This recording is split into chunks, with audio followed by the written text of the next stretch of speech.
Assalamu alaikum and welcome back to 786 Boulevard. This is episode 20, 2020, a crazy year in review. 2020 was, of course, a crazy year for all of us, and we'll be sitting down to review it.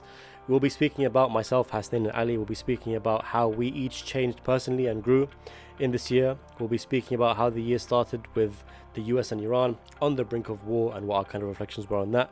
We'll be speaking about the Bernie Sanders train and how Muslims stood behind Bernie Sanders and how his run for the Democratic nominee crashed and failed, and Muslim perspectives on Muslim politicians and how far we should stand behind politicians. We'll be speaking about the start of COVID, death, loss and fear, how COVID and the deaths surrounding COVID affected us personally and the communities around us. We'll also be speaking about life under lockdown and Ramadan under lockdown and how we kind of changed and evolved by being in lockdown.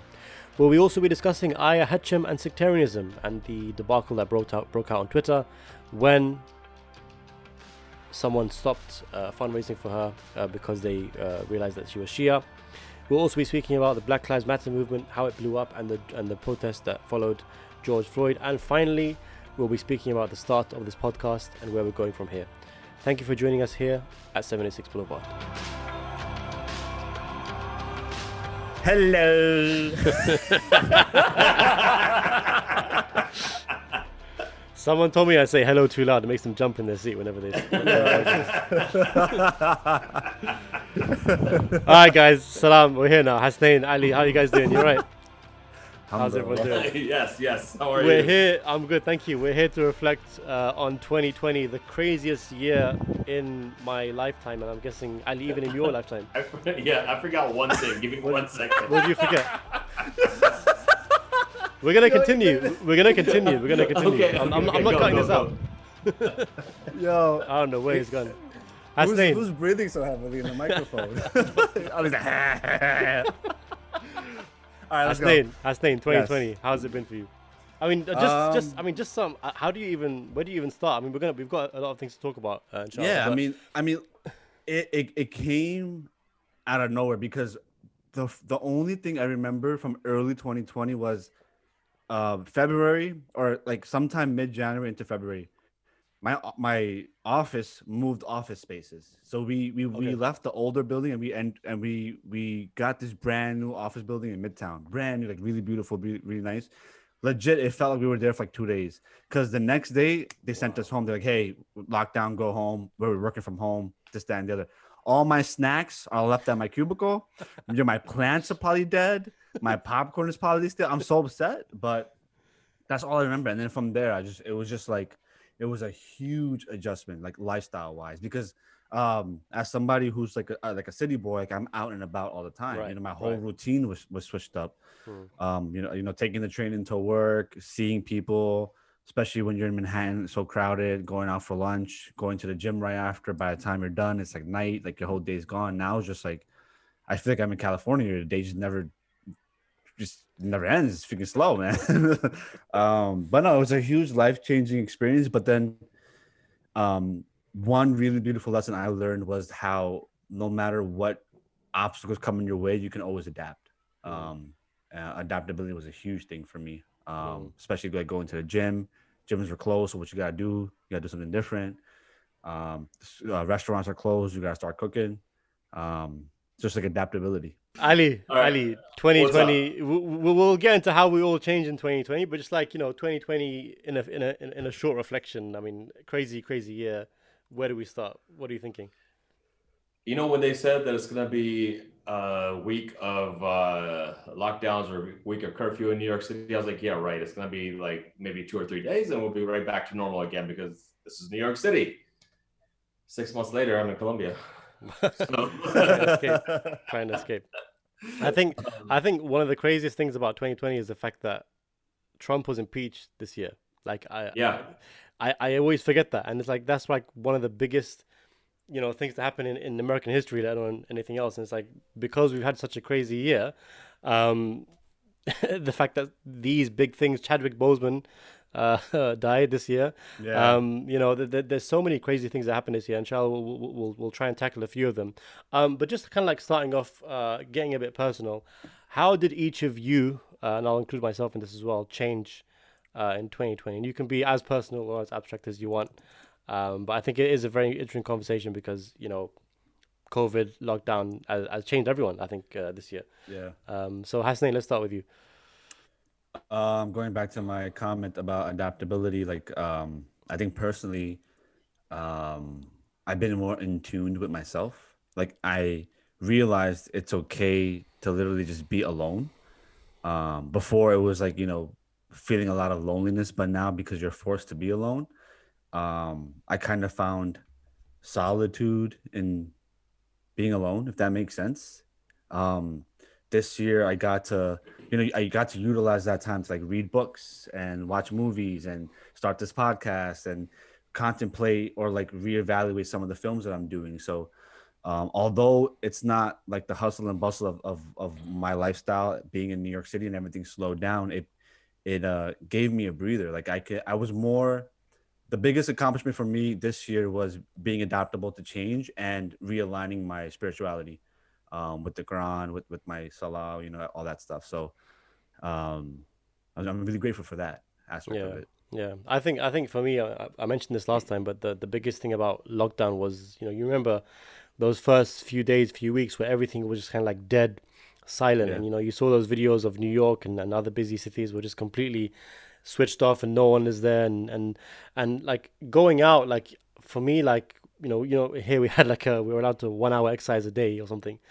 So we'd go out for a walk every day, and it's just like your mind kind of resets because you're no longer thrown in that busy wake up at 7 or 8 and have breakfast quickly and jump in the car and go to the office and try and fit a gym session in there as well. And you're no longer tied down to that, so you're just forced to reboot almost. For me, I think 2020 was the year of rebooting myself. I think this is probably one of my most transformative years, I would say, since 2017. And I think definitely, lockdown and being forced to kind of like reflect and be alone, like you said, and being not just like physically alone, but mentally detached from everything, forces you to kind of like rethink and refresh and have that perspective. Ali, what about you? You changed. You had a big change in 2020 because you moved countries, right? So that's not a small deal. So what was 2020 like for you? 2020 started off, I guess, normal. Like, oh, okay, here we go, another year. And if only you knew. Yeah, if only we knew. And then when we had the lockdown, everything started happening. At first, I was a little like uncertain. I was like, okay, is it going to be a week? Is it going to be a few days? Like I just mentioned. But when we realized that it was going to be, much longer, I think what that did is it helped me sort of tune out all the extra noise that's always around, like Hasnain, and kind of focus on. All right, that's it. And I got some firepower now. All right, good.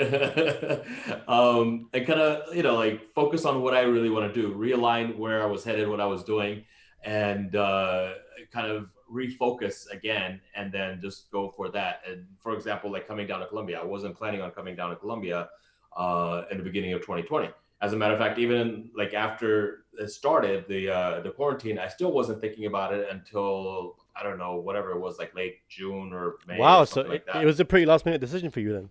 Yeah, I wasn't planning on it. I was actually supposed to come visit here the first week of April, but my flight got canceled and so on and so forth. And I was like, okay, April goes by, May comes in, and I'm like, all right, maybe I'll just go after. And then come June, I'm like, you know what? I'm going to go. Yeah. I want to say I got sick and tired of him, man. I got sick and tired of him. He knows, bro. Every conversation, Colombia. I'm like, bro, just go. Give me your TV. Get up and leave. Leave. I took his TV. I'm taking his TV stand. I'm taking his rugs. I took everything. Yeah. So Hasnain has it for safekeeping until and when if I come back. Does that cover everything? He doesn't. But I don't know. I just got an apartment. I'm starting my new lease January 1st, so that's gonna be for a year. So you have that for at least a year. But I'm gone after a year. Where are you going? Where are you going? No, I'm not gonna tell you. You're just gonna be seeing me on the podcast with the water in the background. I'm not gonna tell you. Undisclosed destination, bro. But even logistically, Ali, how does it? how does it work? You just like got up and moved your business and left. I mean, how did you do that? I mean, I'm just thinking about like work visas and I don't know, like immigration stuff, and how does it all work? Let's not talk about that online. Okay. No, so the way it works here is you get a 90-day visa as a tourist, and then you can get an extension for another 90 days. So that gives you 6 months in a year. And then after that, you have to leave for 6 months and then come back after, like the following year, unless you get some sort of a student visa or if you get a business visa or, you know, the different options that you have. So as a matter of fact, I was just talking to Wade. I was like, hey, listen, we don't know if we should leave now or if we should stay, because we got our tickets for December 30th and he got his for 31st. We're going to Florida for like a couple of days and coming right back to reset our visa. Yeah. So then everything is spiking, and then you guys have this new strain over in London, and we're just like not sure that if we go, we might get stuck in the US and we might not be able to make it back because of, just in case they shut everything down. So we're literally going back and forth trying to figure out if we're going to get an extension for 90 days or if we should just go and come back and then get an extension, because Biden said that like his first 90 days, it's going to be very strict. So if we try to go in March, that's going to be during Biden's first 90 days. And I don't know if they'll allow us in or if they won't let us go back out. There's so much uncertainty. So uncertainty is like the key thing. Yeah. As far as the rest of the logistics, I sold everything that I had or gave it to Hasnain. I didn't pay a dime. I'm like, yeah, I'm not paying nothing. I'm taking this. And then I got rid of my apartment and I just packed things into one big suitcase, one carry-on, and that's it. Here I am. That's the dream, bro. That's the dream. Yeah. Hopefully, we'll be brave enough to do it one day. Yeah, I mean, I think I remember like you mentioned like traveling and how COVID has changed things when it comes to uncertainty in traveling. So I remember before everything kicked off, I literally had my dream holiday booked. A friend of mine was getting married in California, and I was going to go to California for like 2 weeks and then go to Hawaii. And then come back. And Hawaii has been like my dream destination. And even when this whole thing kicked off, the ticket prices dropped like crazily. So I actually upgraded myself to business class as well. I was like, well, Wow. cheap tickets, why not? Let's do it. But you know, then they just grounded everything, and we're in this age now of you know flights being grounded left, right, and center. And as you guys know, I'm planning to come in the next month or two, and you know, they've closed most countries have banned flights as of recording this to and from the UK. So you know, it's crazy that we don't have that freedom to get on a plane and fly anymore like we used to. Which I think now you know what it feels like to be Pakistani. Yeah. Well, now I finally know. Now, full circle, reconnecting with my heritage. Alhamdulillah. But Pakistan banned flights to and from the UK, right? Yeah. That's when it's Everybody banned UK. I think. You I think guys are crazy, man. I think How do you have a new strand? The funniest thing is that this is happening right with Brexit. So Brexit is happening on 1st of January. So it's like we're literally cut off not just from the EU but not from the world. Like everything, no one wants to speak to us. No one wants to talk to us. And I'm still seeing tweets from these people in Parliament. They're like, "Don't worry, in 2 years they'll come back to us and they'll want us to come and do a trade deals with us." And it's like, no, you shot yourself in the foot. So it's pretty crazy. I think one of the craziest things to happen right at the beginning of the year, January 3rd, if I'm not mistaken, was the strike on Qasem Soleimani and Mohandas as well. And I just remember at the time, you know, it was just so crazy, and what a way to start a year. And I remember the escalations at the time with Iran retaliating and attacking the US bases. And you know, obviously this podcast is usually about culture and art and stuff, but I feel like it was such a massive event this year that we couldn't really ignore it on this episode. But at the time, Hasnain, I remember you said you were actually in Baghdad airport, right? And you said you left during or after or before. What was the story there? So we were actually leaving to go to Istanbul to get a connecting flight to the US. And you know, we had no idea. We just got there. Everybody was tired. You know how long travels are, sleeping in the airport, just waiting for our flight. and I believe our flight left a few hours, meaning like 2 to 4 hours, if I'm correct, 5 hours before. Had no idea what was going on. Again, the airport was empty. It was just our group there, right? At night. Because I remember hearing about a group that was there during or after. I think it was actually you guys, yeah. Yeah. And so yeah, we landed in Istanbul, and the first thing when you land at Istanbul airport, if those of you have been there, it's just like let me, go to the lounge, or let me get something good to eat and this, that, and the other. But my phone just started blowing up, and that's when I found out what happened, what was going on, and whatnot. But it was a crazy experience. It was crazy because there was nobody at the airport. It was like basically pitch black. They only had the power on for the individuals coming, as the airport. And it was just like, guys, we're just going home. And then all of a sudden, boom, just one big event occurred. And you just look back and you're like, alhamdulillah, thank God, like I'm good, right? Yeah. But it was a really, really crazy experience. And I know it was a really tense experience too. I know a lot of people were talking about what's going to happen, what's going to escalate from here, this, that, and the other. But, my thought process, my opinion is it's such a big political maneuver that it's hard for people. It's hard for me to think that, okay, there's going to be like a war, because there's just so many people. There's so many countries involved. There's so many people involved. There's just a lot going on behind the scenes. I just thought it'll be like a tit for tat game.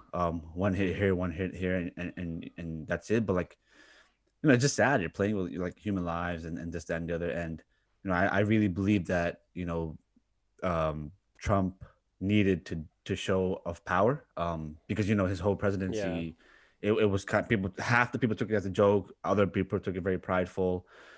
He needed to one up his predecessor, who he has issues with, and we all know his predecessor droned a lot of areas himself, not to offend anybody who is a fan of the predecessor, but yeah, so I think it is what it is. Yeah, I think as scared as we were, and I was at the time, and I remember waiting for the press conference of Trump reacting to the attack on U.S. air bases and thinking this could be it.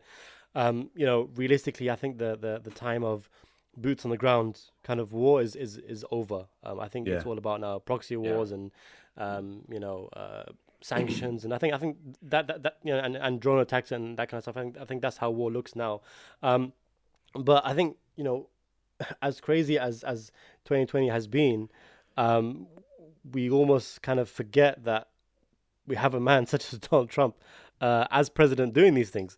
So, I mean, what do you guys think, Trump? How do you guys think Trump, if you were to review Trump's final year in power, I feel like it just gets crazier and crazier and crazier. What's your perspective? He's done a lot of crazy things this year. I mean, he's actually been impeached, which is going down in history forever. So what's your guys' review of Donald Trump this year? I think it's great TV. Go ahead.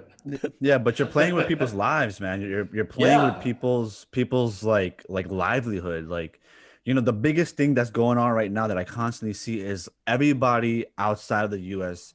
has been financially taken care of. Canada, Europe. I can't believe you guys got a $600 stimulus check. But not everybody gets that. But not everybody gets that. I'll just put it out there. I didn't get a stimulus check because it's by tiers. If you make a certain amount or more, you don't get one. If you have kids and you make a certain amount or less than a certain amount, you get some plus your kids. But not everybody got that. But even that $600, if you did get it, I mean, what can that? That's nothing. That's a joke. Like, what's that gonna do? Yeah, and in the same bill, they gave Israel 100.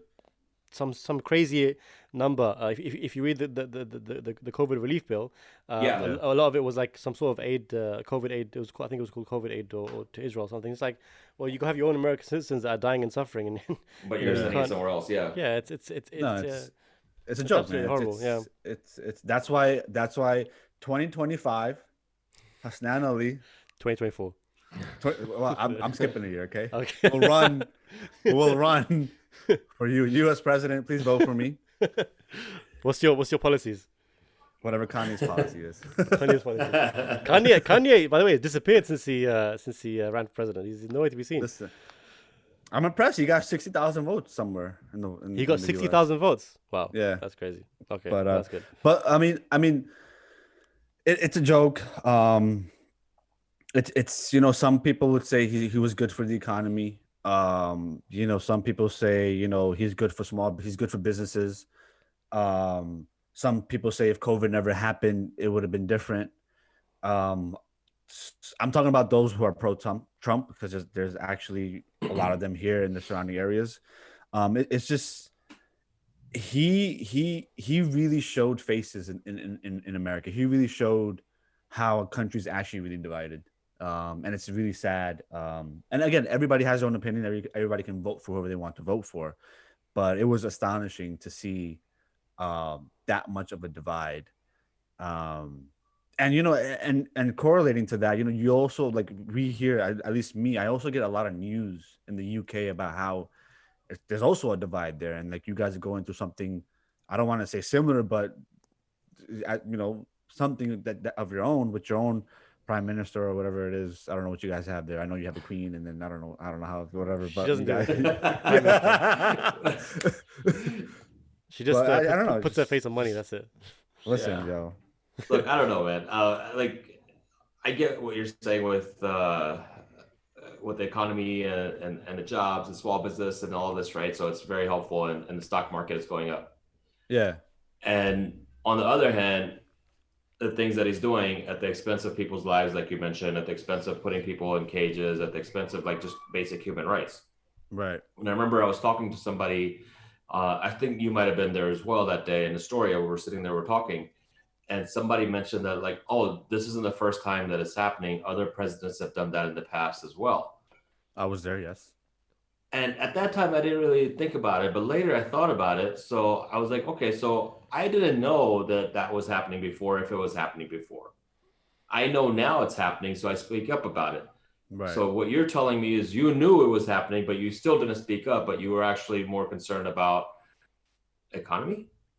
Yeah. Yeah. I mean, did I say this? No, it wasn't you. I just wanted to make sure. That kind of sounds like me. It's like, no, it wasn't you, but I think you were there, and that's why I wanted to bring that up, because you just touched on that as well. And yeah, economy is good and so on and so forth, but at what expense? If we can't be human beings and care for one another when there's times like this, then why are we really alive? Why are we any different than any other animals? Actually, as a matter of fact, that would be disrespectful to some animals that actually help people or help others when there's need. Yeah, you must be hungry. I am. Yeah, I figured. I mean, I think one kind of positive thing about Trump is that he's kind of unearthed the goodness in people as well, right? Like, people are the people who are good are more good, and when they see injustice, like, obviously it's quite a long time now, but the Muslim ban, which Biden is going to overturn, kids in cages, and when similar things on a lesser level were happening under previous administrations, people weren't really kind of quiet. I guess we're quiet about it, but under Trump, he just unearthed this whole movement of activism, and standing up to people, which I'm sure you've seen Ali, who was saying as well, with the people that you work with.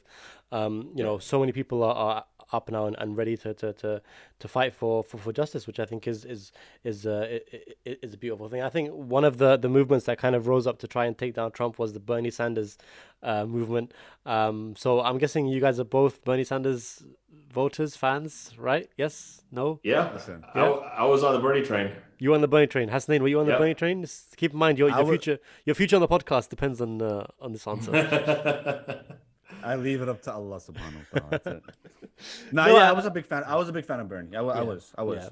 I really he was the one for Gen Z's moving forward. Like he was it. He was it. Yeah, he was the most middleman you can get. Yeah, and I feel like he definitely got the short end of the stick with COVID and stuff, and with everything that happened, he had to kind of drop his campaign. But I feel like he could have gone all the way, man. Like he had a train 100%. Behind him, and it's just about having that kind of leader who cares about you. I think that's what it is. That's what you had here with Jeremy Corbyn. You have someone in power who cares about you, and unfortunately, our politicians don't really seem to care about us, and I think that's the biggest issue. it was a political game, man. In my honest opinion, the reason why he didn't get all the way is because they threw Biden in because to save corporations and stuff like that. Because if Biden was going in, Wall Street was going down, corporations were going to go down. He was like political policy was going to go down because he was about to destroy a lot of that. You mean Bernie? Yeah, Bernie was about to destroy a lot of that. So do you guys think then that Biden is better for the economy? This is my opinion, and I'll step in here and I'll just be frank. It doesn't matter who the president is, as long as there is a clear winner, the market will automatically price it in. That's it. I have a big feeling, and this is my conspiracy theory. I think Wall Street is the president. I think Wall Street basically runs everything. Makes sense. Money moves America. Yeah, basically. I can get behind that. Money makes the world go round. Yep, there you go. No, it's not money. It's New York makes the world go round because New York is money. All right. Listen, it's been 1-2 months. He moves to Columbia. He forgets everything. But Ali, that's my theory. Ali, why are you on the Bernie train? A number of different reasons. He actually has a lot of, from what I've seen, a lot of Muslim values that he tries to uphold. Not because he's Muslim, but because I think that's what's close to him, close at heart. I've seen him getting arrested. I've seen him getting, not like more recently, but in the past, out there with the people in the protests, taking to the streets. And I think if you look for any of the other presidents in recent history, you would never find that. So I would say he would be the people's president if he became the president. Yeah, it's funny because like I know we're here singing his praises, but there are a lot of Muslims who have this kind of like mentality, like but he's still kind of pro-Israel a bit. You know, he's anti-BDS or something. So like, it's for those people that say that. Yeah, for those people that say that, just take a look at the fact that he didn't go to the IPAC convention. I think it's called AIPAC. What is it? AIPAC convention. AIPAC is the Islamic one, isn't it? Oh yeah. Yeah. Some of the other people, and I think it might have been one of the Muslim leaders that are there, actually ended up going there. So if you look at it just based on that, I don't know. Yeah. I mean, I think I interviewed Imam Dawud Waleed who said it best. He goes, ultimately, you got to think about which politician is going to harm Muslims the least. That I think even I was having this kind of like a bit of a fiery debate with some friends of mine in Dearborn, and they were like, "Oh, we're not going to vote for." I remember at the time, I think Mohammed Said or something. He was running for, I think, governor of Michigan or for Congress or some sort of big position, and they're like, "Oh, we're not going to vote for him." I was like, "Why?" I was like, "Oh, because he's pro LGBTQ rights." It's like, well, he's not. Yeah, I heard about that. But I was like, he's not there to be a governor of Muslims. That's not his job. He's there to be a governor for the people, right? So obviously, the people include people who are gay, people who are, who have that kind of lifestyle. My question of that is that does that mean that LGBTQ people can't have rights if you say that they should have rights? Exactly. That makes you not Muslim? Yeah, exactly. And I think what's weird is that when they don't vote for him, I think he was running against a Republican. It's like, oh, you'd rather have a Republican who's fully anti-Muslim and fully anti-everyone and everything, and they're going to hurt you the most, be in power, than a Muslim who was more likely to fight for your corner and more likely to fight for your rights, and who happens to be pro gay rights. I know I say this as a joke a lot, but I really mean it when I say it's always your own who really screw you up the most, And what is like what they want to implement the Sharia? Like what do they want? Like you're in America, the Muslim is like 10% of the is not even 10% of the population. Like what do you want to implement Sharia in Dearborn, Michigan? Because you have Arabic food carts on the side or something. I don't know. What was the logic in that, man? Yeah, I mean, I think it's kind of like, this is my opinion. I hope no one's offended by this, but it's kind of like this kind of simplistic mentality. Like if you look at it objectively, having a Muslim representing a state, or representing a country, or representing a borough is good. We have, for example, here in London, Sadiq Khan. Objectively, the guy's not even that religious, to be honest with you. But he's openly Muslim. But the fact that he, as a Muslim, is there in London, leading, the mayor of one of the biggest cities in the world, is great for Muslims. It's great for the Muslim image. It's great for the Muslim narrative. It's great for Muslims worldwide. So you got to look at it from that angle as well. I think the mistake we make is that whenever we think about someone who represents us in politics, we think, oh, he has to be like, an imam or a sheikh or perfect. When no one's ultimately perfect. Again, you're not voting for him to be, your imam at the mosque, you're voting for him to Wow. be. I was literally thinking that. Literally, like you're voting to be your politician. If he's Muslim, then good. You don't have to agree with him on everything. I think. What about the politics at the mosque? Yeah. Oh god, Let's not get into that. Let's not That's a get into whole. That's a whole other. Let's not We can have a whole podcast about that just by itself. Yeah. You know, well, one thing you said, like I was going through this train of thought. You were saying about how like you have a Muslim mayor representing a country that's not Muslim. It's just the first thing that comes to my mind is like, yo, it's so funny how real life is just like films. Representation of Muslim in films and representation of Muslims in the real world. It's literally the same thing, Yeah. and it's astonishing. We're downtrodden It's and not in the public eye and not in. Yeah, Yeah, 100%. We're not. It's astonishing. We're not at the table. I mean, that being said, I would say that despite all that, politics is a very dirty game. I mean, look at Imran Khan, for example. You know, Imran Khan does a lot of questionable things, and in my opinion, it's not that he's a bad guy. It's just that he's in a very, very dirty game, and he's got to play. You know, Which Imran Khan, the prime minister, the boxer, the singer? Prime Minister. Okay, Yeah, there's a bunch of them. I just need to clarify. This is why I said politician. I thought maybe you connect the dots quite easy. I don't know. No, it's like Sometimes you have to draw a line directly for him. Yeah. it's like for example, he's been very like careful to condemn China for Uyghurs, and we all know that's because China's investing like billions of dollars into Pakistan. So you know, it's a horrible day game. But you know, if you're in there, I feel like sometimes that is what you need to. Not that I agree completely, but it is what it is basically. Sometimes I feel like I'm meant for politics and not finance. I don't know, bro. Sometimes I feel like it's my game. Like I can play it really well. I can see your like your promo video. You know, people like who are suffering, and you know, oil workers like we want our jobs back, and then Hasnain just comes out of the smoke. Vote for Hasnain and Ali 2020. Here, like hugging kids and shaking people's hands, and I believe in America. That's all you gotta do, bro.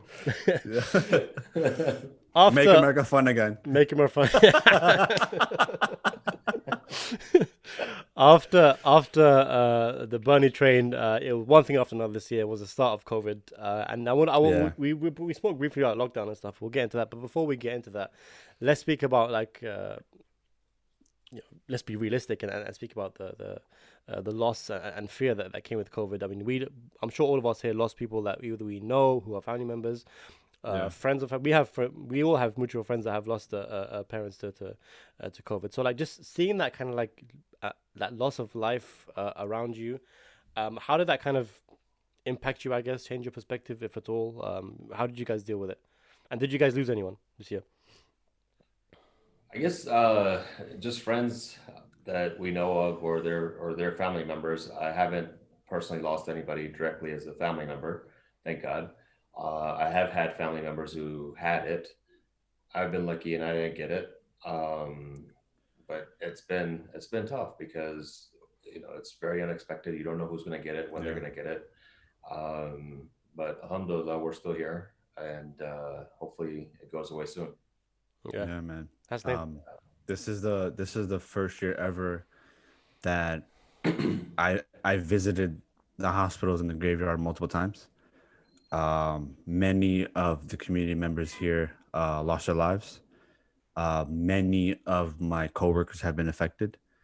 Because New York got it really badly, didn't it? Yeah. New York got it really bad. I personally lost my brother-in-law about 2 months ago. A close friend of mine lost his father recently. That we were discussing, though I don't want to drop any names. It's not my place to be, but it was such a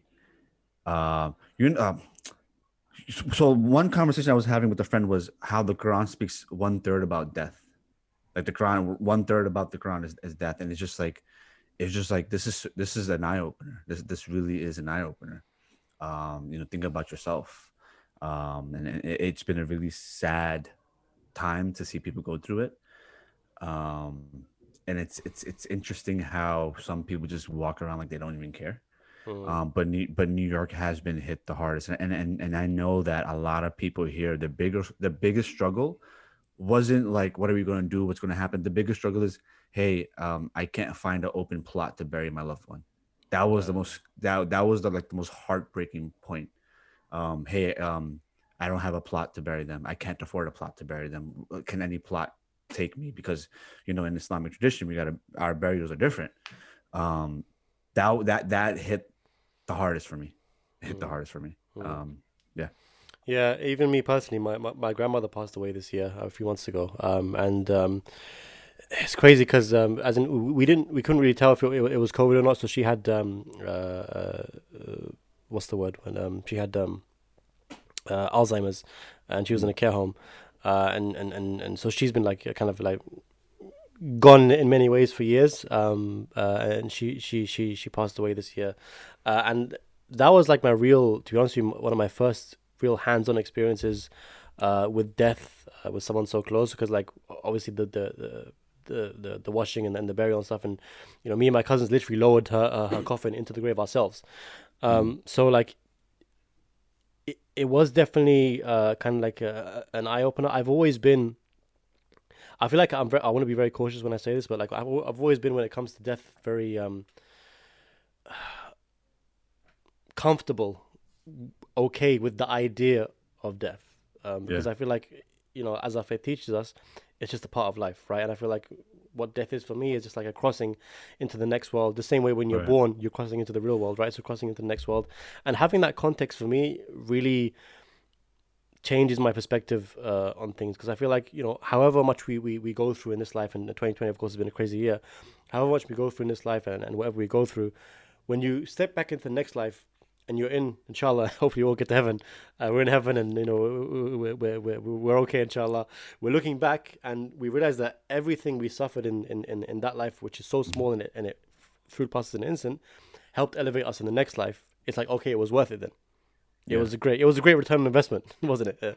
It was definitely worth it. So for me, that was definitely an eye opener for me, and the way I looked at things, for sure. Yeah, it was. Yeah, I mean, you talked about lowering your grandmother into the graveyard, or into the grave, and I remember when I was 19. Up until then, I didn't really like death or think positively of it in any which way, but that's when my mom passed away.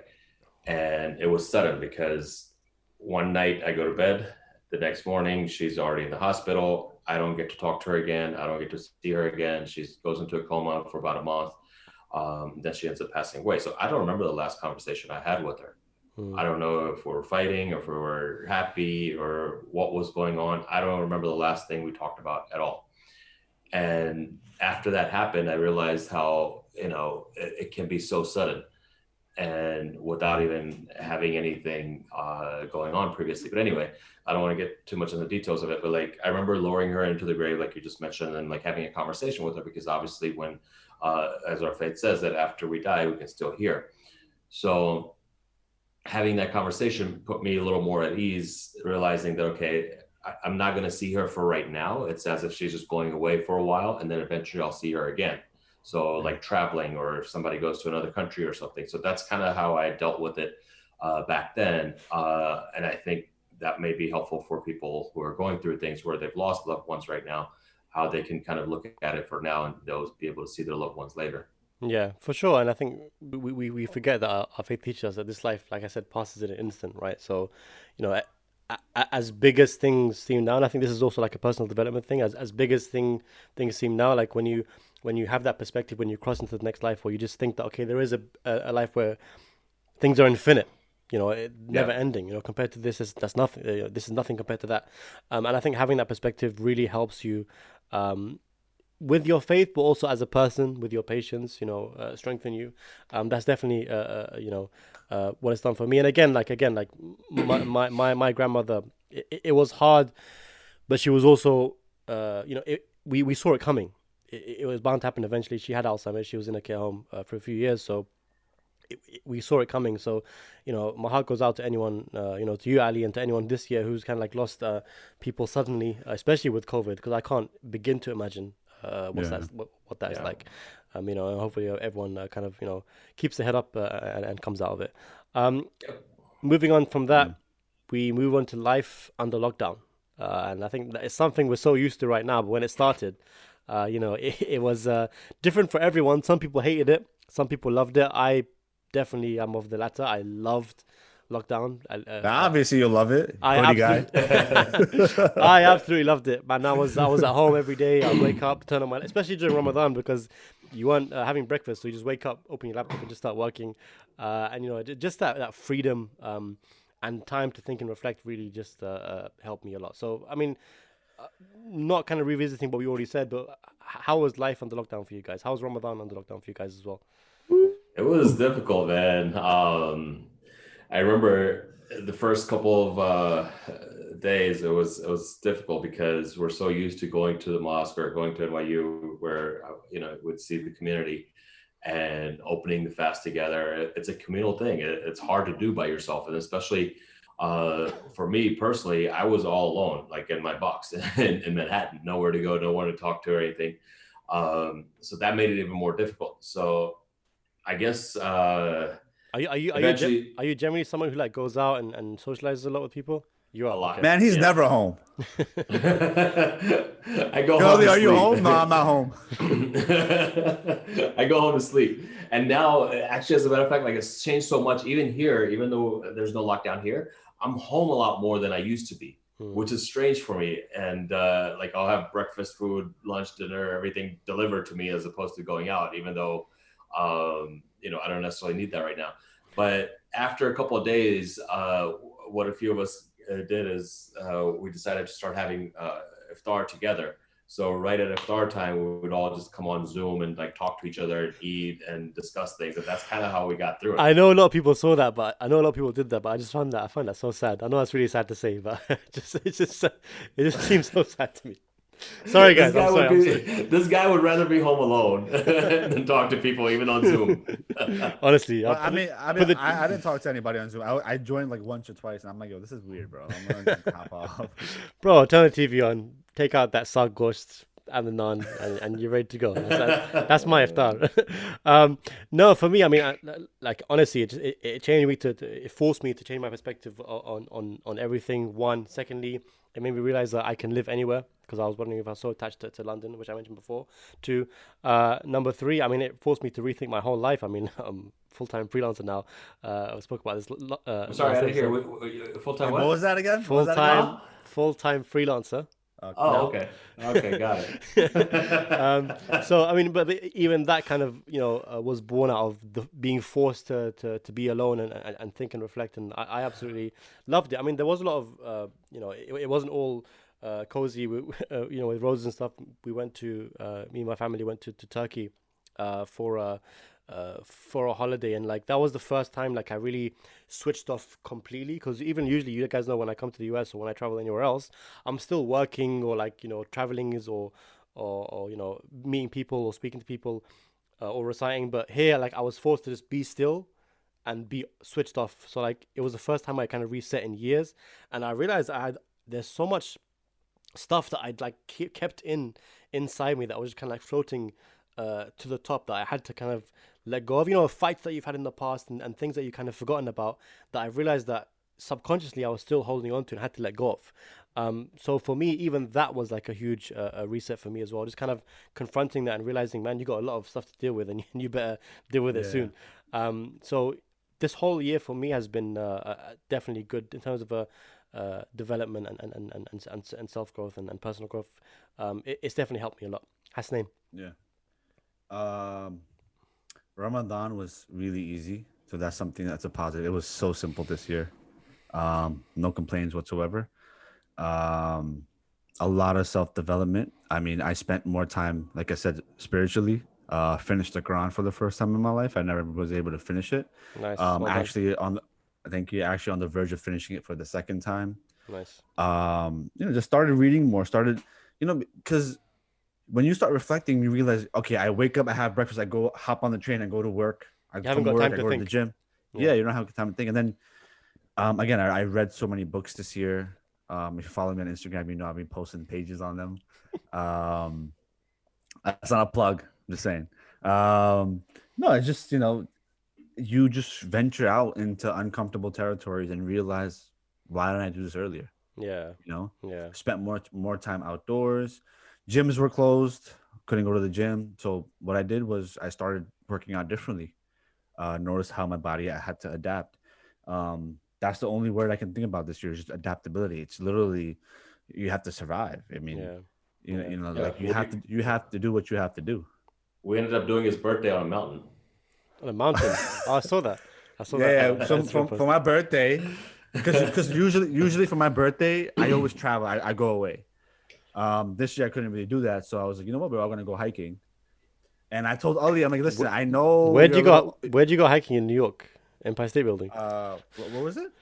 Bear Mountain. No, the elevator up. No, where is it? Mountain was it? I don't remember. Is it in New York? It's like upstate. It's borderline. It's an hour or two. Yeah. Connecticut. Okay, those ones. All right, cool. So I warned Ali, I'm like, hey, I'm aware of your age and I understand how much you can take.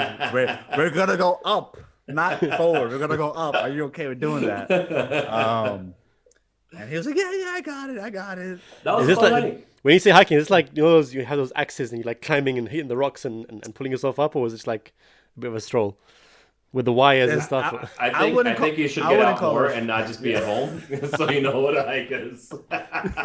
This is why you need to come out. I was trying to tell a joke that didn't work. Carry on. But so me, Ali, a couple of my close friends, we just went hiking because just hiking, being outdoors, breathing that fresh air in, it's like meditation, it was really beautiful. And yeah, I mean, we hiked more. Like Ali, how many times we hiked this COVID? Like, probably a lot. Yeah, like 4 or 5 times. I don't remember exactly. It's the old age with the memory. I got it. Yeah, I'm forgetting. Actually, since I've been here in Colombia, I've been to like 3 or 4 different mountains here. I don't know if you guys did. I send you guys the pictures? I don't know. I think I've seen 1 or 2. Instagram. You don't send me any pictures, bro. We just know about Instagram. How's he doing Instagram? I think he's alive. But COVID definitely taught me a lot about myself. It's okay. It's okay to be alone. For those of you who don't know, I do take therapy to have somebody to talk to. I know a lot of people reached out to me about like, hey, Hasnain, like, how are you coping? What's some good ways to cope? I take therapy. A lot of my advice for those, and I know this is a sensitive topic, and I want to bring it up because mental health is a big issue during these times. Journaling. It's okay that you're feeling the way you're feeling. Talk to somebody. It's okay, like just do what's best for you. Because mental health right now is you really need to take care of yourself. As even for me, like what I was saying was that I realized that I've been suppressing so much. And when I'm talking about things that have happened in the past, I mean, even like really petty things that I don't even think about, like they were literally bubbling up to the surface. And I think when you clear your mind, you're forced to kind of tackle with all these demons that you have. I'm so glad you brought up mental health, because what it taught me is that you have to be much more at peace with yourself. And when you're at peace with yourself, you're at peace with others, right? So, for example, now I'm in a state of mind where I didn't used to network as much. I didn't used to speak to people that I don't know. I was always in kind of like my own bubble. I'd always be like very scared of when Alvi tells me, hey, I got this friend called Hasnain, can he come? I used to be, I'd be like, oh, who? I don't know. Do I meet this guy? But now I'm like, hey, I want to meet everyone. Who wants to come? Yeah, come to the restaurant. We're going to go out together. Whoever wants to come, come join us and tell me your story. Who are you? What do you think? How do you see things? I'm so interested in people, and I think that is so important, because you grow as a person, and it's ultimately a part of your generosity, right? It's not just about you don't want to just be generous with your wealth or your belongings. You're generous with your time and your attention, which I think is so important. And one of the reasons that we started this podcast, to be honest, is just so we can chat to people, say, what are you thinking? Who are you and what are you doing? But before we get to the podcast, with you suppressing your emotions, is that what made your poem so good? So now that you're not suppressing your emotions, like I wonder what kind of poems you're gonna be writing. The next, I mean, what's going on? It's funny because like no matter what kind of state of mind you're in, your poem is always like diving into your soul and putting things out of it, right? And I think that one thing I've realized too, I mean, you mentioned therapy. For me, I've realized that when I don't write, I just become more and more agitated and more agitated and eventually lash out at people. So it's so important for me anyway. My kind of release is writing. So what I'm trying to do now, which I can do now because I'm a freelancer, is every morning. A full-time freelancer. Contract. I'm on contract. Every morning writing a couplet. and sharing on Instagram. So I make sure that it's because there's a level of accountability now, right? When you share on Instagram, it has to be good. So I try to do that every morning or every so often, and try to write more, because it really does help with mental health. Yeah. Journalism is amazing. Like just journaling, gratitude journaling, just anything like that. It's really good. What you laughing at? Ali, trying to say writing a journal and journalism is too different. I heard it. Whatever. All right, whatever. I heard it. My mind's all over the place. I heard it. I let it go. Having a journal, writing in a journal, and gratitude journaling is my advice to you guys. Good. One of the more negative things about lockdown was that everyone kind of poured onto social media. So social media was blowing up. Like everyone now had an opinion and everything. I think one of the kind of things that really kind of upset me, and I know you guys were aware of this as well, was the murder of it was a girl in the UK in Blackburn, Hachem, who was shot dead. And at the time, people thought it was like an Islamophobic incident. It turned out to be like a gang-related incident, which she was not involved in. She was like a bypasser, and she was accidentally shot. Allah have mercy on her soul. At the time, someone heard about it on Twitter and kind of like started a fundraiser about it, and then find out she was Shia, and then did a whole Twitter thread about, oh, she's Shia. Should I really be fundraising for her if she's Shia? I'm so torn. I'm so upset. I'm not upset. I'm so torn. And I'm so confused about what to do. And it definitely unearthed a lot of anti-Shia sentiment, which I would say that I've definitely been more unaware of in the past few years, because I've been more open in my circles. And I think I do want to be cautious, because I think Twitter isn't a reflection of the world. YouTube is not a reflection of the way people think. It's a magnifying glass on certain people's opinions, and people who are the quietest in real life are the loudest on social media is my perspective. But just kind of like seeing that, what were your guys' reactions? And what did you think about it? Well, when I saw that, and I saw that this guy was trying to back out from it, I was like, how is that Muslim? Like, it's Muslim for you to help out another Muslim or anybody else. Yeah. But how is it Muslim for you to back out from helping out because you find out that they're whatever, a different sect from you are? Like, is that really Muslim? Man, just even take the Muslim out of it. Is it humane? Like we're humans, bro. Like, I was disgusted. I was upset. I voiced my frustration to a few people. And I told them, I'm like, listen, like, is there somebody else doing a fundraiser for this poor family? Like I'll donate right now, but obviously to the proper causes. But yeah, it was astonishing. And like, again, this goes back to our conversations about how you guys in the UK, it's a different ball game, because from the Middle East and Southeast Asia and Europe, it's easier to migrate to the UK, whereas in America, it's we get it here too. But it's just like, who's going to confront Hasnain? Like, come on, please, like, so it's different. But like when it blew up, I was really sad, because I'm like, I would never do that to a person from a different sector, a different madhab, or even a Christian or a Jew or a Muslim or a Hindu or whatever. Like, if they really need the help, it's my responsibility to help them. Yeah. That's just, take away religion. That's just morally what you want to do. If somebody's in the subway and they fell, you help them up. If a poor guy is asking you, hey, can you get me a cup of coffee because I'm cold, just get him a cup of coffee, or just say, hey, I'm sorry, I don't have change right now.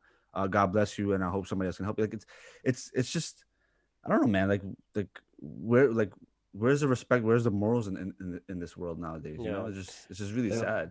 It's crazy, because at the time, a lot of friends in America were messaging me and saying, like, what's going on with Muslims over there? Why are they so, why are they so wound up? And I think that's what it is. They are very wound up, and I think honestly, it's an issue of not being at peace with oneself. I think that is the primary issue. Just kind of relating it back to what I was saying, because ultimately, like, you don't have to like Shias as an ideology. You don't have to like Shiism. There's nothing like, you have your own theology. You don't have to agree with it, But when it comes to people, Shias as people, Sunnis as people, like they're before anything else, they're people, right? Whoever they believe, they're flesh and bone and souls, and Shias ourselves, we're not a monolith. Like we're very diverse. We're different people, different perspectives, and to to think about withdrawing funds for a dead Shia girl because she's Shia, I don't even, man, that's just it's unbelievable, really. But yeah, I mean, ultimately, like, we're not going to solve Sunni Shia, the Sunni Shia divide here on this podcast, and the Sunni Shia divide is not going to be solved ever because it's over 1,000 years old. But I think it's really just a lesson in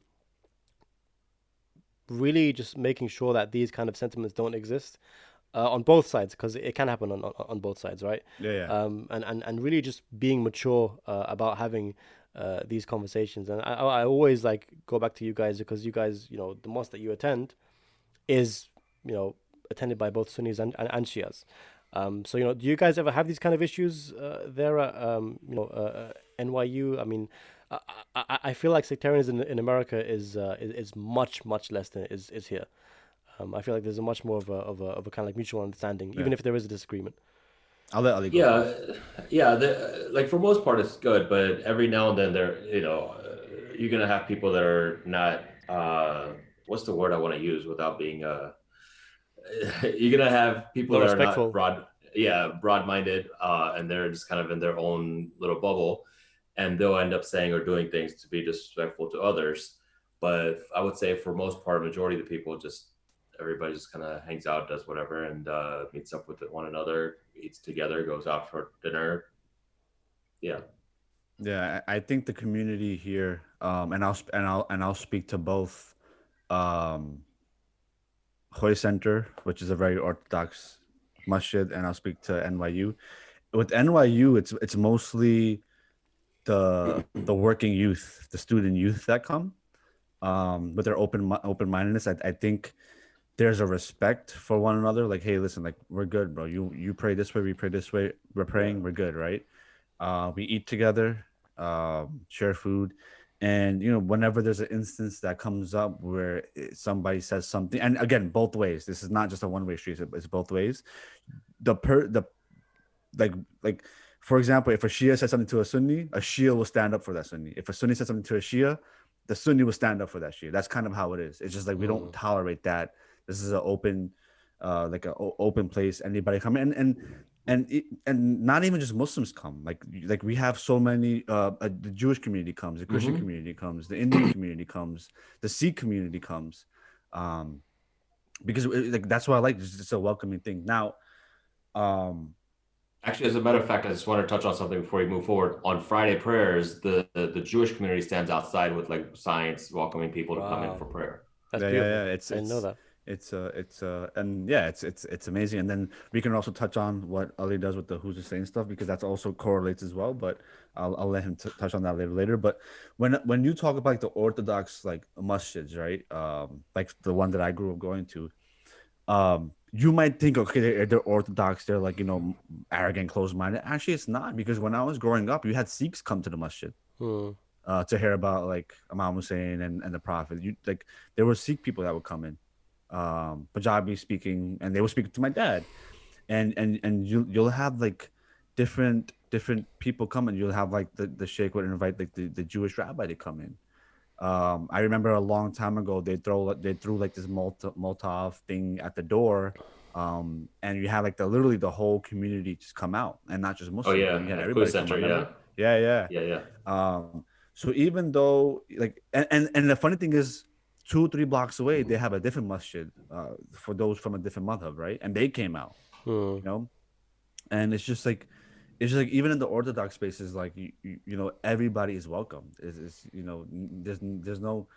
There is secretary. Let's not say it's a perfect world. There is, but it's really easily combated. It's just like, okay, whatever, move on, because it's not. I don't want to say this, but it's not as it is over there, because over there I hear stories and I'm like, damn, like what's that park that everybody goes to debate? Yeah, Speaker's Corner. Yeah, I want to go there. Take me there next time. Let's see what's up. No, I mean the thing is, like, honestly, I remember when the whole Speaker's Corner stuff kind of kicked off, and I was like,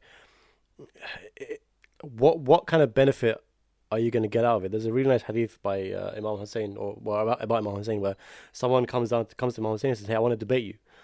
And Imam Hussein says, well, you're not going to change, I'm not going to change, so what's the point of either of us debating? There's no benefit for either of us.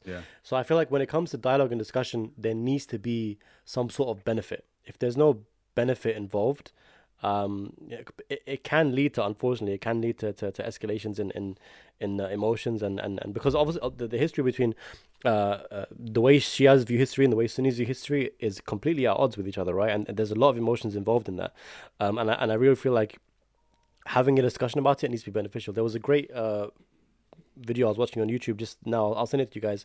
It was basically it's by the Mehdi Institute, and it was like an academic discussion, the Shia perspective on what happened to Fatima Zahra, the Sunni perspective of what happened to Fatima Zahra, and a discussion between the two parties. So Shia Sheikh, Sunni Sheikh, and then discussion on two parties. And it was very like eye opening for me, because even like the Sunni Sheikh was saying like if the person in question did this act, then he would have to be condemned widely. So if we're gonna talk about this, then we have to make sure it's proved on all kind of fronts. So hearing that perspective, I think, was very important for me to hear, and that I find that beneficial, because it's not like, hey, we're gonna debate you because we want you to convert, I want to prove you wrong. No, it's like we have the Shia's not going to change, Sunni's not going to change. If you're going to debate or discuss, at least there needs to be some sort of, at least let me understand your perspective.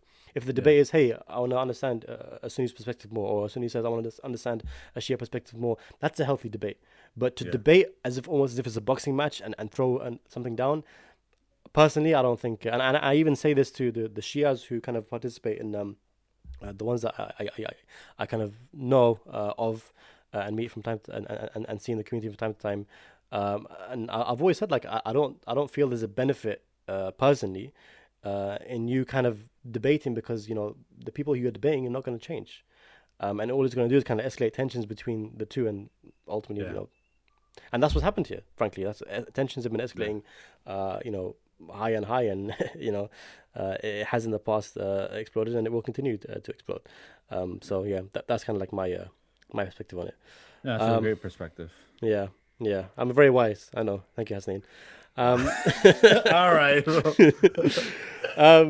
Moving on. George Floyd protests, Black Lives Matter. Oh man, the world. It was different. It's happened before, Ferguson. It's happened before. Yeah. It's happened before. Not just, but it was different because the world kind of acknowledged it. The world was like, as in based on what I saw, the world was like, hey, enough is enough now. We're going to acknowledge it. I don't know how much has changed since, but the protest was definitely a worldwide movement. It had to be at that point, man. Yeah. People just got fed up. It had to be. Something needed to happen. So what were you guys' perspectives on everything? No, the job. It happened right in the middle of lockdown. Yeah. Right? Yeah. So we have pandemic going on. We have this coronavirus that you don't know how you're gonna get it, when you're gonna get it, and it's gonna kill you potentially if you get it, or it's gonna make you really sick. So I locked myself in my apartment for 2 or 3 months. Didn't come out, ordered groceries, so on and so forth. Like I'm sure many people did. But when this happened, I couldn't sit inside, because having seen pictures of people marching with Dr. Martin Luther King back in the day, and other people in those situations that were marching, I used to think, I still do sometimes, I think, okay, if I was living during that era, would I sit at home, or would I be out there marching with them? Would I stand up for human rights, or would I just sit back and watch TV and see what happens later? And when this happened, I thought about that. I was like, okay, now is the moment where, that type of situation is created. Am I going to sit scared at home so I don't get COVID? Or am I going to do something where even if I do get COVID, at least I'm doing it for humanity? Yeah. And when I said that question to myself, I was like, okay, there's no doubt that I have to step out and go do something. So I went to these marches. I was right in the middle of it, all throughout Manhattan, Brooklyn, everywhere. And it wasn't just Black people. It was white people, Asian people. I saw some Pakistani people, some Sikh people. Like, it was just everybody. You have hijabis out there marching right next to somebody with like purple and green hair. And like, it was just amazing. It was just like the whole world sort of coming together to stand up for what was going on. So I think having done that, it actually gave me a little more peace within my heart that, okay, even during these difficult times, I went out and I did something for humankind. So that's kind of how I felt about it. The only thing I remember was seeing the live footage, feeling disgusted, and I don't know. The next thing I remember is getting a phone call from Ali like, "Yo, we're going to the march," and I was like, "I'll see you there." That's all I He didn't remember. show up. He didn't show up. I showed up to a few of them, but a few of them I couldn't go to. I remember the one on the Upper East Side we went to, or Upper West Side we went to. That East, was I think, one, yeah. and then Union Square one we went to as well. And this reminded me of the Women's March, which was massive.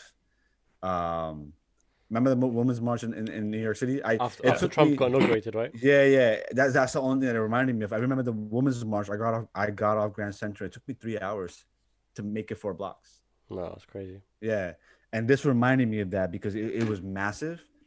It needed to be happen, and it was a global event. I saw rallies all across the world, literally all across, and it made me. It was like we finally standing up for this. Like, that's it, man. Like no more of this crap because it could. If we don't, tomorrow's gonna be you. Tomorrow's gonna be Ali. Tomorrow can be anybody we love. You know what I mean? Well, if it's Ali, I got him. But Nouri, I can't protect you, man. You're all over there. But you get my point. Like it could have been anybody, literally.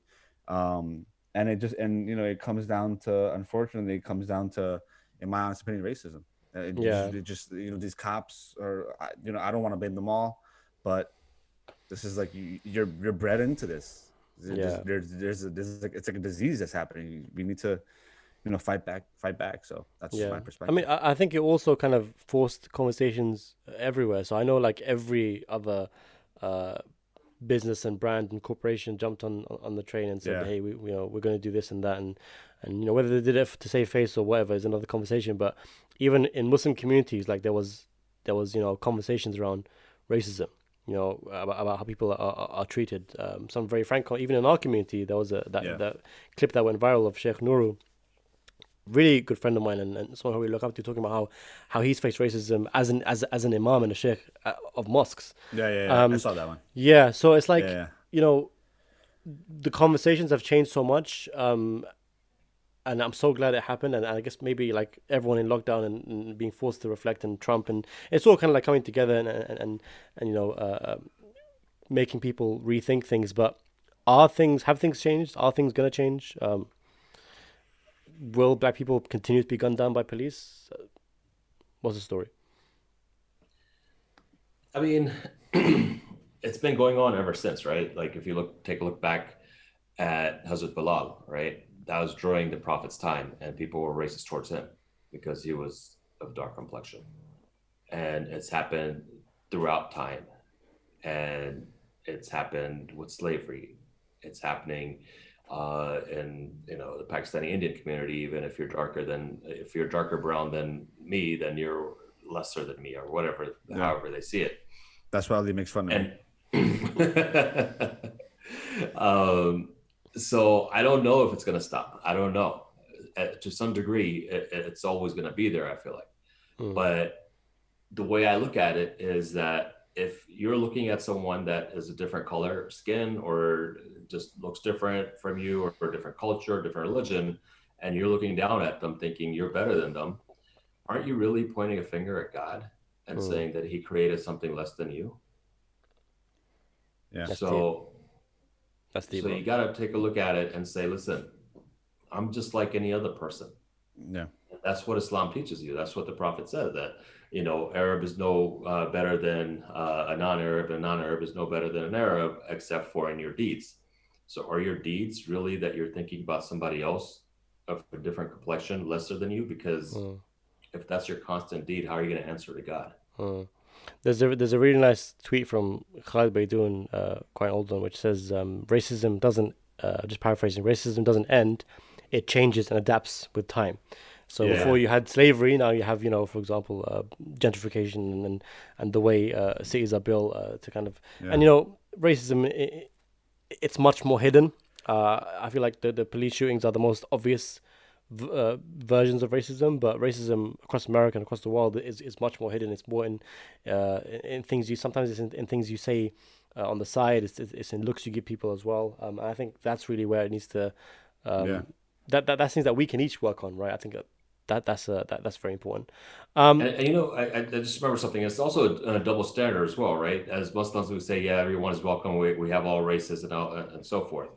I was just talking to a friend of mine the other day who was talking about asking her dad if she married a black guy, how would he feel?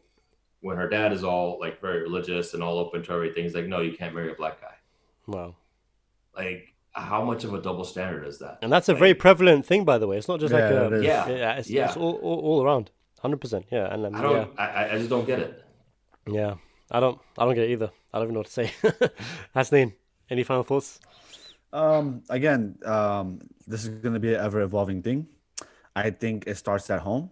You breed your kids well. You tell them, you teach them the right way, and they're going to be the next generation, the next generation, the next generation.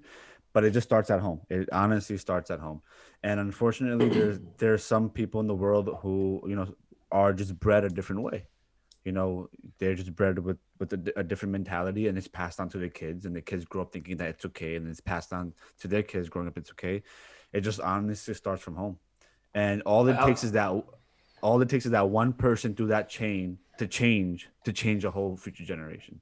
I think that. But I also so I agree with you. It starts at home, but it's also in the media. It's also in Hollywood. It's also in the different arts. Because, for example, if you take a look back when we were growing up as kids, watching cartoons, and every bad guy would have a beard, and every good guy would be clean shaven and white. And now all of a sudden, beards are the best thing in the world. Yeah. But those types of things end up programming you subconsciously that, hey, listen, if you see that type of person, that's probably how they are, right? Yeah. So you have that along with how the community and the society looks at different people and their personal racism stuff. And I think it just kind of adds on to it along with starting at home. It's also the media. And then, double standard, man. It doesn't matter, man. Just if they're Muslim, they're Muslim. If whatever, I mean, I'm just speaking from our little circle. But if they're Muslim, man. Who cares? Winding down and speaking, I was going to say the most important part of the podcast, but I can't really say that after this. But winding down to speaking about how this podcast was founded, I think it is quite important just to speak about what we kind of intended, the story behind it. For people who kind of, because I get messages from friends that are like, what's this podcast about? They don't really understand it. And I think for me, it started with me just wanting to have a platform or like a way to talk about things that I enjoy and I'm interested in, like film, fashion, right. Stuff like that. But I didn't really have a way to talk about it. And obviously I have I write poetry. I'm a producer. I do videography and editing and stuff like that. So I have outlets for those kind of passions of mine. But for this, I haven't got an outlet for it. So that's kind of like how it started from my end. Hasnain, if someone was to ask you what this podcast is about, what would you respond in a very eloquent? I would tell them that this podcast is basically about how somebody takes their artistic form in whatever artistic form they are in, and art is a very broad thing, right? When we think about art, somebody's painting, somebody's sculpturing, but art, again, if you watch our podcast, can be the way you cook, can be food blogging, can be making your own entrepreneurship, making your own company. Art's a very big thing. So how do you take what you're passionate about and what the artistic vision of you have, and your spirituality, and where do those two fit in your life? That's kind of how I explain it to people. And every time I explain it to people, it's just like, wow, that's very interesting. Yeah. And then they tell me like who's your host? And I'm like, this guy from the UK, he hit me up. He told Ali, he's like, yo, I really need that guy Hasnain. I really need him on this podcast. And I was just like, I don't know, man. I don't know. And then here I am. Yeah, I had to get through to your agent and beg him. And here we are. You bless us with your presence. I remember like I was thinking about this idea for months. And I remember you guys were thinking about a podcast as well. You told me afterwards. But I was thinking about this idea for months, but I just didn't know how to. Originally, I was like, hey, let me just find someone who I can speak about one film per episode about we analyze this film and that film, and then speak about how it impacts our spirituality. Because there's times where I watch a film, I'm sure you guys agree, where it's like, hey, that's an Islamic value there, that's an Islamic lesson, or you walk away thinking, hey, you know what, I'm more connected spiritually. That's at least how I see film. And I remember it was on Laylatul Qadr. This is the behind the scenes story, right? Laylatul Qadr, I was like, you know what, 786 Boulevard, this is what it's called. So the same night that the Quran came down to the Prophet, I also the 786 came down to me, and I was like, who and for some reason the names Ali and Hasnain both came to mind. I don't know why they came to mind. I've got a lot of friends, my closest of friends. You are more acquaintances of mine. I'm joking. But for some reason, like because I was trying to think, like the main issue I was having was I was like, who do I have this? Who do I do this with? Because I don't know anyone who would be willing to speak about these things. And then the whole time I was like, wow, the answer's been staring me in the face, Ali and Hasnain. And I was like, it's perfect because like we basically do this all the time. Whenever we meet up in New York and we go out to restaurants and stuff, this is what we do. I was like, let's just do the same thing, but bring a guest to traumatize, who we can also speak to as well. Put some mics in front of us, and hopefully eventually try to monetize it. Ali. So... So the truth finally comes out, because the way I describe it is that when Nouri is writing his poems, he sometimes gets bored and he needs somebody to talk to, but he doesn't like to leave home, so he gets on this call with us. No, I mean it's not too far from the truth either.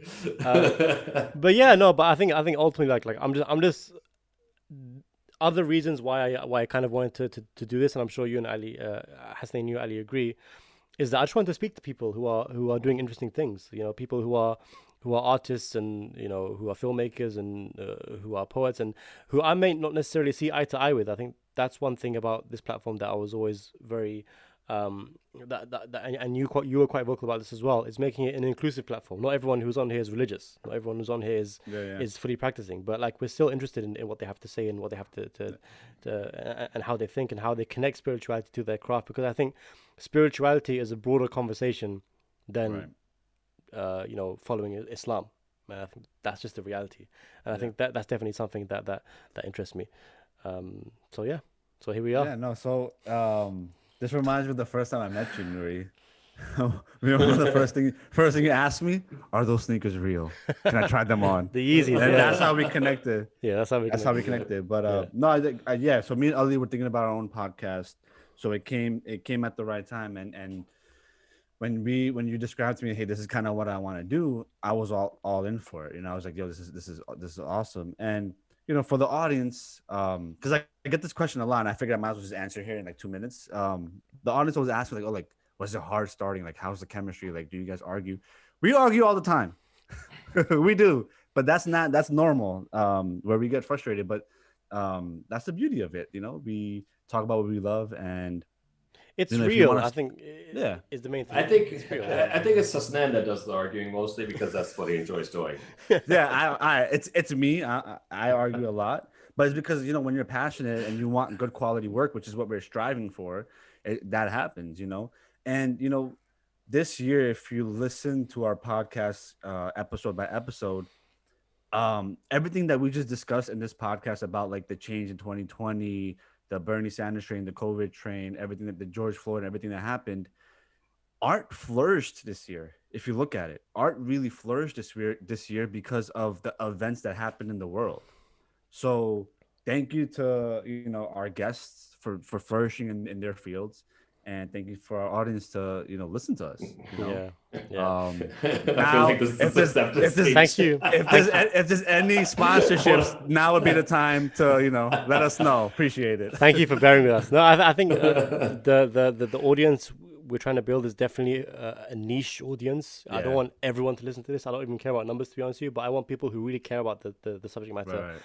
To listen. And I'm seeing that every so often. I'm seeing like a tweet or an Instagram post. It's like, wow, this is everything I've been looking for, because I'm also interested in these conversations. So inshallah, with everyone's prayers and with our hard work, hopefully we'll be back here next year. Episode 20 plus 52 is episode 72. No, what? Yeah, episode 72. How many weeks in a year? 52? The freelance job is not doing so. I don't know what the heck he's talking about, bro. We do one episode a week, right? We're on episode 20 right now. there's 52 weeks in a year, right? Okay.